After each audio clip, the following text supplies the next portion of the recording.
Welcome to Topper Talk, your number one Western Kentucky athletics podcast. I'm your host, Stephen Moffitt, and I'm joined by co-host Tyler Bailey. Hilltopper Nation, whether it's happening on the hill or on the road, grab those red towels, stand up and cheer, because it's up next on Topper Talk.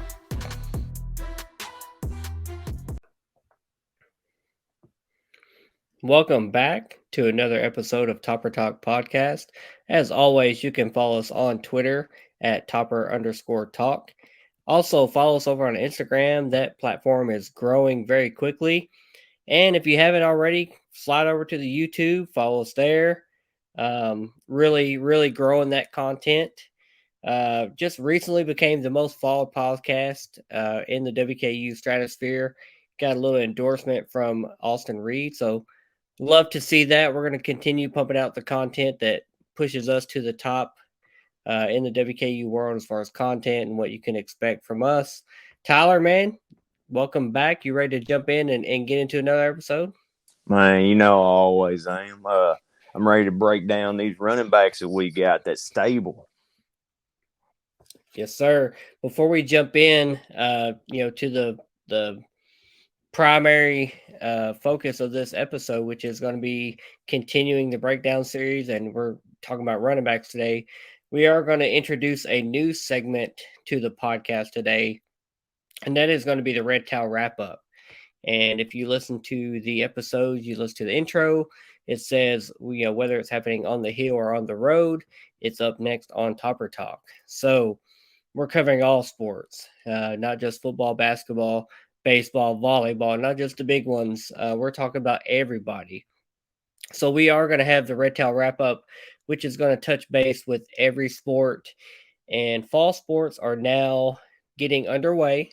Soccer has just kicked off. They had their first exhibition match. So Tyler, break us down. Give us the Red Towel Wrap Up. What happened in the first soccer exhibition match? All right, so like I said, soccer they won 2-0 in an exhibition win over UT Chattanooga. The goals were scored by Katie Irwin and Kayla Myers. So that concludes this week's Red Tail wrap up. Stephen, back to you. Yeah, so short and sweet this week. Just soccer right now, but we've got cross country ramping up real soon. We've got volleyball ramping up real soon. Obviously, football, our primary focus right now as we're in the preseason. So all these sports, and then basketball as it gets going. We're going to touch base on everything, every sport that's going on. We're going to have a breakdown, and recap of what happened in the games, and just make sure we touch on every result and every student athlete and just what's going on the hill, because we do want to be all inclusive with all sports on the hill. But our feature segment is going to be on the WKU running backs as we continue our breakdown series. The running backs at WKU are coached by Andre Crenshaw. Phil Steele has them ranked as the number 7 unit in Conference USA, and I know that feels like a very big slight, especially when you look at 9 teams in Conference USA. That's down near the bottom of the conference. I don't like it. I don't love it, but I understand it as far as what our offense does and what we demand from the running back unit. So we'll talk about the players and who we have. Obviously, I think we're better than the number 7 unit in Conference USA, and I think we'll talk about why that is with who we have on the roster. We are led by Phil Steele, Conference USA 4th teamer Davion Irving Poindexter. He's a 5'11", 200-pound junior. First, before we jump into who is on the roster, we're going to talk about who's not on the roster. Talk about who we lost from last year. If we have to start with Kyle Robichaux, he transferred to Boston College. And then we also had Jakari Moses, who transferred to Missouri State. So, Tyler, I'm going to let you jump back in here. Kind of what do you think about, this Phil Steele rating? and obviously the couple guys that we lost, both who are impactful players um, for WKU. Well, first of all, the ranking, we're only above Liberty and Sam Houston, which are both tied for 8. Uh, I do not like it, but as you said, it is understandable because of the way that we're very pass heavy, so it don't really lend to the running backs getting much recognition or appreciation unless they can slip out and catch one in the flat and go for it. But that's that. It kind of does suck being ranked 7th, but I think we're going to upset or surprise some people this season, and later we'll get into that. Uh, Moving on to what we lost, Kyle Robichaux and Jakari Moses. Kyle Robichaux last season, he had 73 carries for net yards of 496 and 3 touchdowns. He averaged 6.8. Jakari Moses, he had 26 attempts for a net yard of 152 and 5.8 average. Um, I really hated to lose Kyle Robichaux. Uh, I always liked him. I thought he was great. I think he started out as a walk on. So whenever he came out there and earned his stripes, that's the kind of story that I can appreciate. But I think what we got, the ones that transferred last year, and one he missed a lot of the first season that we're going to talk about here in a little bit. He only got to play in 4 games. And Davion Irwin Poindexter, I mean, he was basically a workhorse for us last season, and but as we'll get into him later. But nah, it what we lost sucks. But so yeah. Yeah, just kind of circling back to Kyle Robichaux. I mean, he was the expected workhorse last year. He did ultimately have an injury. I think it was at the MTSU game when he went off the field, um, and kind of opened the door for other guys to get the opportunity. LT Sanders, Marquis Step ended up seeing some time last year after he went down with injury. So you hate to lose anybody to injury, and obviously anybody to transfer. But like we've said and stated multiple times on the podcast, I mean, this program, this team, Coach Helton has been too often the beneficiary of transfers coming in and making a immediate impact coming into this program. So when guys decide to check out and leave for whatever reason it may be, and with Kyle Robichaux, it may have been going to the ACC in Boston College. Jakari Moses, he was a kind of a freshman phenom several years ago. I think it was the Sanford years, maybe even. Um, then had some injury battles he went through, had some fumble issues he was working through. Just never quite saw the field as much as he would like to saw. Ended up transferring to Missouri State in the FCS. So we wish the best to both of those guys. We're never going to hold ill will to anybody transferring out.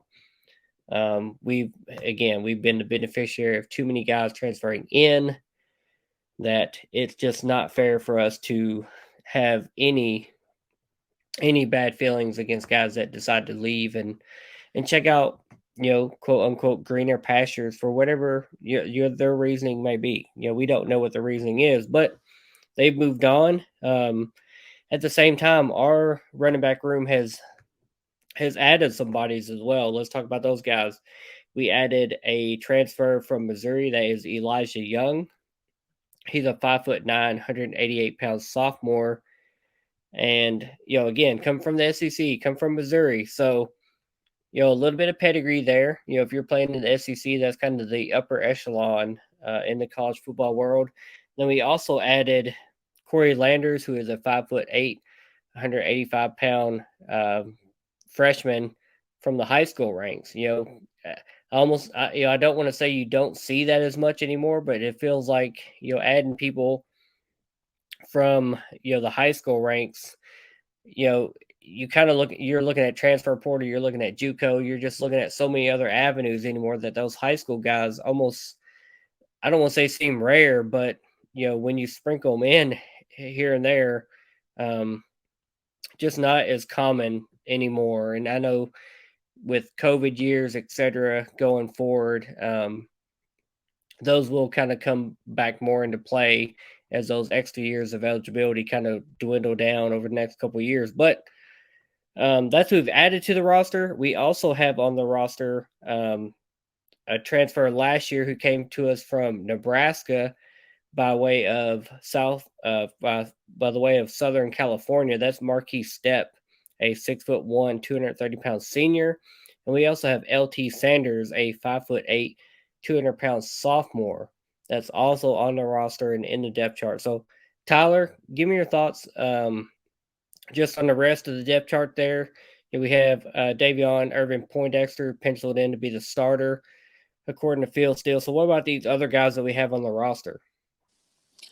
Well, I'm going to start with Elijah Young. Like I say, he played at Mizzou, SEC. There he played 3 seasons. He played in 28 games, totaling 333 yards on 66 carries and 1 touchdown. And then you got Corey Landers. He picked Kentucky, or he picked Western Kentucky over interest from Ole Miss, Troy, Middle Tennessee, piss on you, South Alabama, Georgia State, and Sanford. So I feel like we got a good freshman right there in Corey Landers. And then, of course, Marquis Stepp. I'm big on this guy right here. When I saw him at the spring game, the dude looked like a beast. All right, he looked like he belongs to on the Monstars team in Space Jams. Dude looked like a Madden player that you created. He's just a big boy. I mean, 6'1", 230. Jesus. Uh, that right there is your power back. That right there is the dude's going to run people over and make them choose a business decision if they're standing in his way.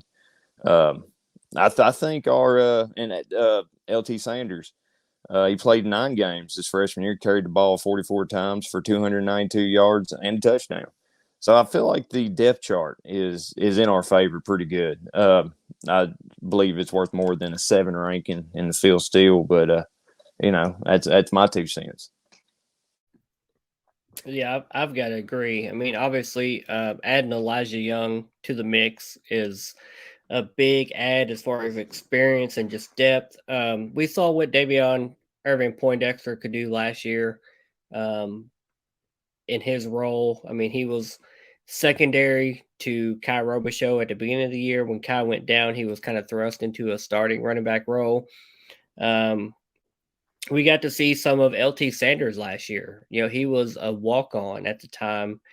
And when he came in, I don't remember which game it was, his first game, but I just remember when he came in, he was just such a change of pace back. And I remember we handed the ball off to him and he just, took off. He was just lightning. And I was like, who is this guy? Who's number 21? Who is that guy? And LT Sanders is just, he's a phenomenal back and he's really exciting. And I'm really glad we got to keep him on the roster. And then Marquis Stepp, man. Luckily, I've got to meet him, got to talk to him, chop it up with him a little bit. He's a big boy, like you stated. He's a really big boy. He committed to USC out of high school. He transferred, went to Nebraska. Now he's here at Western. He didn't make his debut last year until the Rice game, but when he came in, I remember just thinking, this guy is a solid downhill runner, and he's going to put some hurting on some guys. And you know, I don't care what our ranking is in Conference USA. There's a lot of talent in this running back room between Poindexter, um, Marquis Stepp, LT Sanders, Elijah Young. If we have to put Corey Landers in, I hope we can just redshirt him and save him for down the road as a future running back. But there is a lot of talent and a lot of depth on this running back position group. Obviously, our offense lends itself to passing the ball. We're going to pass the ball a lot. We're going to throw it down the field. We have seen games, the UAB game last year, the blackout night comes to mind where the defense is going to sit in a very soft front, and kind of force us to run the ball, with a lot of extra DBs in the game. If that happens, I have no fear. I feel like we can hand the ball off to one of several of these guys, Poindexter, Sanders, or Step, and just gash them and kind of force them to change their defensive front, their defensive look, and kind of force us to run the ball. If they want to do that, pick your poison because I think we can do that very successfully. And we just really have some talent on that side of the ball. I know that ranking doesn't look great, but I don't think it speaks to the talent that is on the roster with this team because I'm really happy with the guys that we have. Even though we lost Robichaux last year, obviously Jakari Moses, big loss. We hate to lose those guys, but I still feel like this position group is just really strong, and that kind of just echoes the whole vibe that even as we talked about the defensive units, they were ranked on the in the middle lower half of Conference USA, and a lot of that was more about depth, familiarity, and I think this ranking more goes to the type of offense we have. We're not a run heavy offense. If we were a run heavy offense, looking back to the Rainey, Wells, Andrews days, Leon Allen, we leaned on that running back position heavy, and those guys produced. I think if we had to do that, we would do that, and I think we'd be very successful. Our offensive line has been very good the last several years, and even though we've talked about replacing people and faces there, due to transfer, injury, etc.,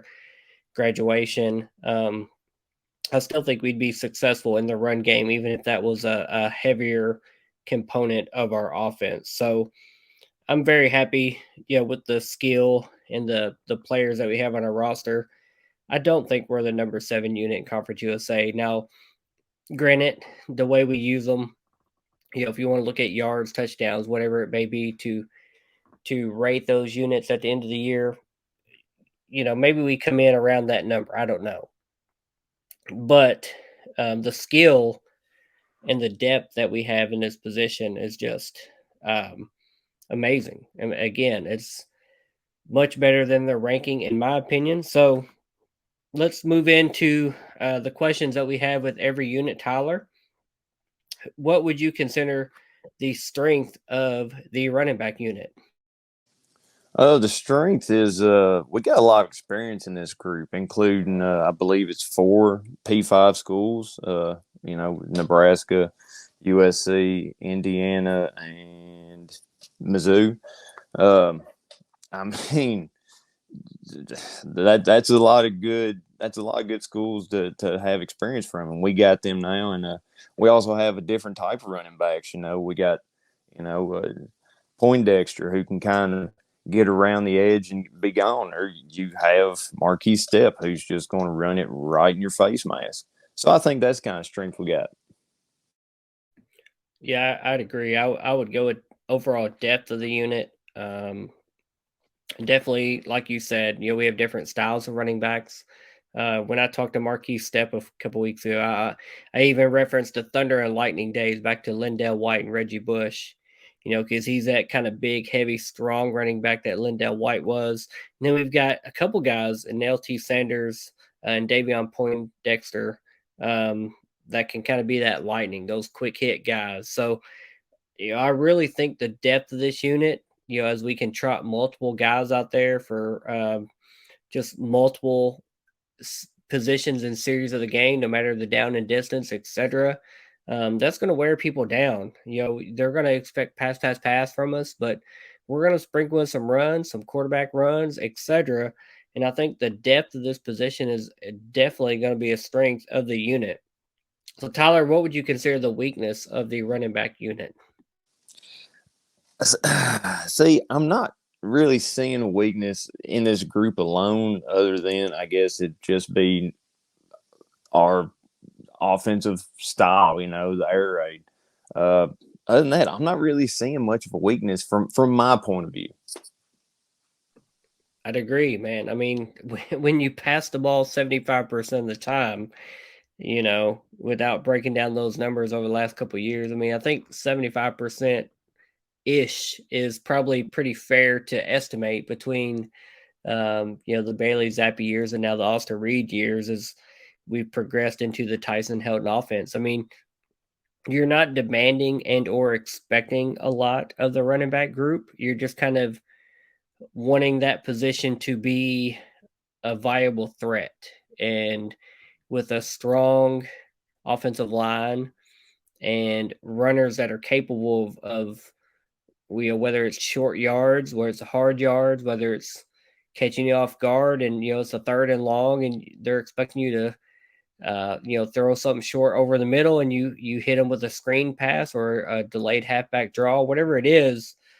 I think we have several guys that we've talked about that are more than capable of being those running backs that we can lean on. So again, I'm with you. The weakness of the unit is really the utilization of the position in our offense. Granted, I don't want to change that. I love our high scoring, high offense, a lot of yards, a lot of downfield. I love that.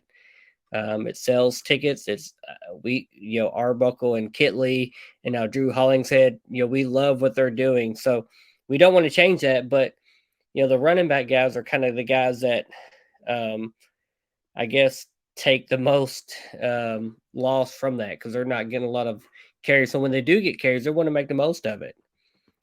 Tyler, who are you most excited to see in the running back unit? Well, if you couldn't tell from my earlier part of the podcast, that's going to be Marquise Stepp. I'm just wanting to see him just run through the other team's defense and just truck somebody. Like I want to see a helmet pop, not Marquise's helmet pop off. I want to see that defensive helmet pop off and go down the field, probably about 25, 50 yards. That's what I'm waiting to see from this one. I like Marquise Stepp. I'm gonna go with somebody else though. I'm gonna go with LT Sanders. I'm most excited to see LT, and for a different reason. Trying to chop up my guys and who my answers are. And LT is really kind of a home run hitter type of a back. And I've even heard Marquise talk very highly about him as far as he was a true freshman walk on last year. And Marquise got to see him and was like, you have all the skills to be an all time great at Western. And we got to talking about some of the all time greats at Western, and Marquise knew what he was talking about. So when he speaks that highly of a guy, I think LT, if he gets a chance and he gets a little room, I'm excited to see because he's just if he makes somebody miss and he gets to that second level, he's gone. So I'm excited to see LT Sanders. I think he's an incredible running back. I'm so glad that we were able to keep him in this transfer portal age and bring him back. So I'm excited to see him. I don't know what his role will be exactly, but when he gets a chance, I feel like he's going to make the most of it. Who do you think is going to be the hardest to replace, Tyler? Well, I went with Kyle Robichaux on this one. He was a solid running back while he was here. Last season, 73 attempts, 496 yards. Average, like I said earlier, average 6.8. That's pretty good numbers. And he was a workhorse for. Sadly, he got injured. Nothing against Jakari Moses, but I'm going with Kyle Robichaux. Yeah, I think it's hard to argue against Kai. I mean, he was, RB1 coming into last year, had a lot of carries. Ultimately got injured. I think it was in the MTSU game, if I recall correctly.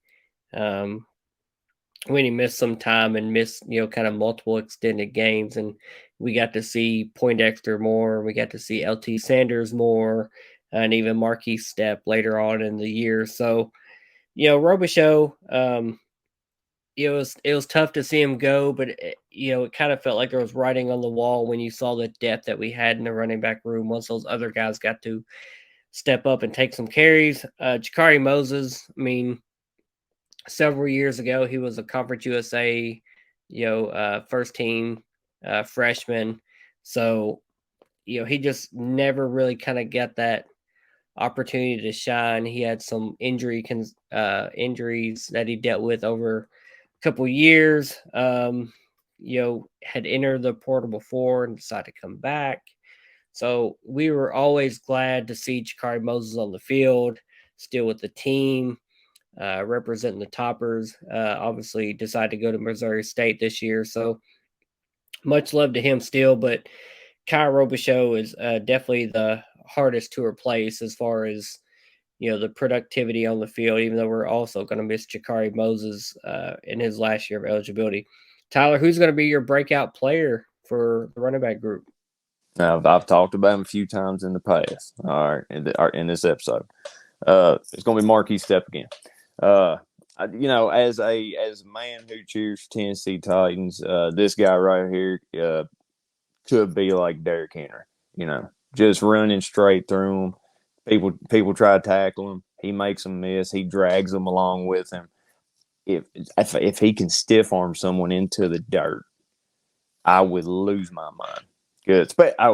Dude against MTSU. No. Ohio State.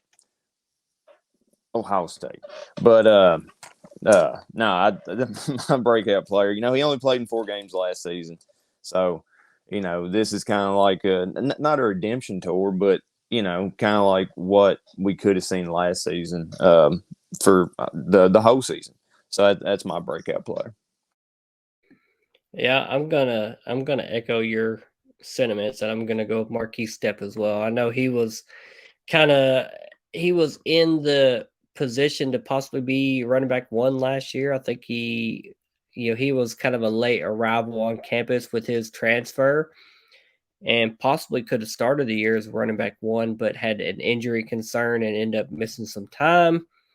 When he did ultimately get up on the field, I mean, in the Rice game, I remember he told me the very first carry he had, he was like, "I want to take this to the house." Um, he wanted to score a touchdown. I don't think he did. It's like a 40-something yard run against Rice in the freezing cold.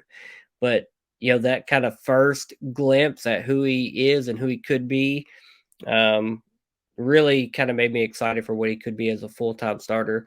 And I know that we lean on Phil Steele and his projection of who the starter is. And right now, in his magazine, it says Davion Poindexter. Davion Irvin Poindexter is going to be RB1, but I have a hard time believing that Marquis Step is not going to be a guy getting a majority of the carries this year. I don't know who's going to jot out there for the first play of every game or the first play of game one. I don't know. But I think the skill and the talent level of Marquis Step is going to be hard to keep off the field. So I think Step in his senior season was something to prove. I think he's going to be the breakout player. He got a chance to show a glimpse of it last year. I think this year he's really going to make a name for himself in the new Conference USA. Tyler, who's going to be your MVP from the running back group this year? All right, so it's not Marquis Step. Uh, this year for this one it's Davion Irvin Poindexter. Last season, he was the only running back to play in all 14 games. He rushed for 525 yards on 116 carries. So I think he's going to continue what he had going last season, and I think he's going to be the MVP or my MVP of the running back room. Well, I think Davion is a solid choice, but I'm going to go with Marquis Step. Like I kind of alluded to in the last question, and my last answer is, I think Davion is penciled in as RB1 right now, due to his experience, knowledge with the offense. He played in, like you said, all 14 games last year. Step missed some time with injuries, but I think ultimately, health willing and health provided, I think Marquis Step, if he gets the opportunity to carry the ball in every game and stays healthy, I think he's going to be a guy that we lean on just as much, if not more, than Davion or even LT Sanders or Elijah Young. Any of those guys, I think this running back room is really deep. I think there's a lot of carries to go around between these guys, but I think Marquis Step is the guy that might separate himself from the pack as the year goes on, as somebody that's going to get those hard yards, as somebody that's going to, run people over and get those extended yards, not just the hard, third and short, second and short, whatever it may be. He might take a second and short and turn it into a long first down gain. And that's what this offense loves to see is a second down play that becomes a first down. If we never get to third down, that's a good thing when you start looking at analytics. So I think Marquis Step is kind of that MVP type player. I think he has a chip on his shoulder. He's been around the world as far as transferring from USC to Nebraska, now to Western Kentucky. Chip on his shoulder, something to prove, wanting to make him a name for himself, potentially get to the next level. So my guy, my MVP is Marquis Step. Tyler, last question. What's your bold prediction for the running back group this year? All right, so I think in like our first or second episode, I kind of alluded to it's been a long time since I had 8,000 yard rusher. Um, and I kind of painted myself in a corner whenever it came to the QB bold prediction, saying that Austin Reed was going to throw for like 10,000 career yards. But I believe now. The last 1,000 yard rush we had was Ace Wells, and it's time for that drought to end. So this season we will have a running back with at least, I'm not going to name no names, but at least 1,000 yards rushed. Name a name. Come on.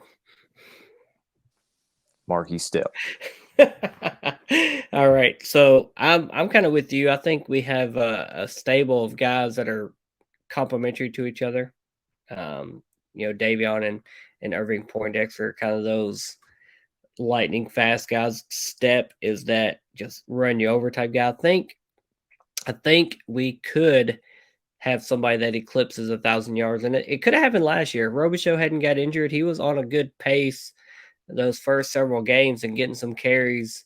Um, that if his health had allowed, he was not only solid carrying the ball, but he was solid coming out of the backfield catching some balls as well. So, I would love to see WKU break that streak of 1,000 yard rushers. I remember when that streak was we hadn't had 100 yard rusher in several games back during the Mike Sanford area. We won't talk about it, but it's a new day. Obviously, that page has been long turned.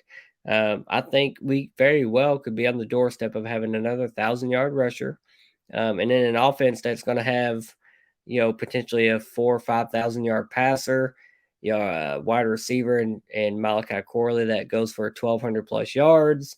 I mean, that's no small feat with the ball being spread around to as many wide receiver targets as we have to have a running back that would break the 1,000 yard plateau. And also, I think one of those running backs, whoever maybe, I think Marquis Step is the name I'm going to lean on. I think we could see double digit touchdowns from him. A lot of times our big play capability gets us down to that goal line. And last year we saw a tendency to lean on Austin Reed, yeah, hike it to him and just put his head down and get those hard yards. And he's a good hard short yard runner. Don't get me wrong. But if you got a guy like Marquise Step behind you, let's hand the ball off to Marquise and let him get those hard yards. Let's not hurt you, QB1. You got that right arm. We need to keep healthy. Exactly. So not only do I think we could break that 1,000 yard rusher streak that we've missing the last several years, I think we also could have a running back that goes for double digit touchdowns. And give me Marquise Step. I think that's the guy that we can lean on heavily with his build, his pedigree, his determination for his future, his NFL prospects. I think he's a guy that can exceed all those expectations and even more if we give him the opportunity and hand him the ball. So that is my bold prediction: 1,000 yard rusher, 10 plus touchdowns. It can happen in this offense because we're going to average a lot of points per game. Tyler, man, we've covered a lot. The running back position is one of the smaller groups, but it's still a very integral part of this offense, even if small in number and small in opportunity. So go ahead, give us your final words if you have any. If not, take us the heck out of here. All right, so with the list of QBs we've had, Brandon Dowdy, Mike White, Zappy, Reed. Yeah, I think Ace, he had Brandon Dowdy was his QB. And, Brandon Dowdy was slinging it all over the field, and so for him to get 1,000 yards was no small feat. Swag Dowdy. Swag. But no, I mean, it's very doable, I believe, for us to finally get a running back that has 1,000 yards.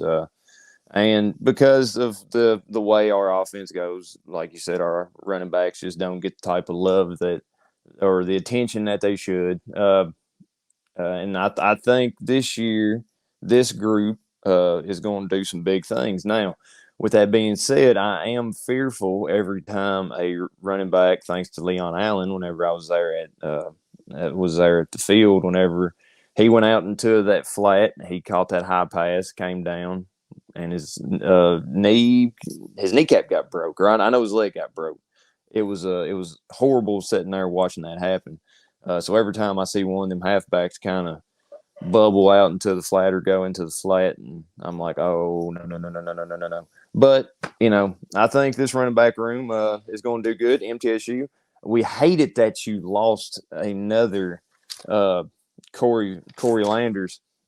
I really do hate that for you. I mean, my heart is breaking over here. But their loss, our gain. Piss on them, like I said earlier.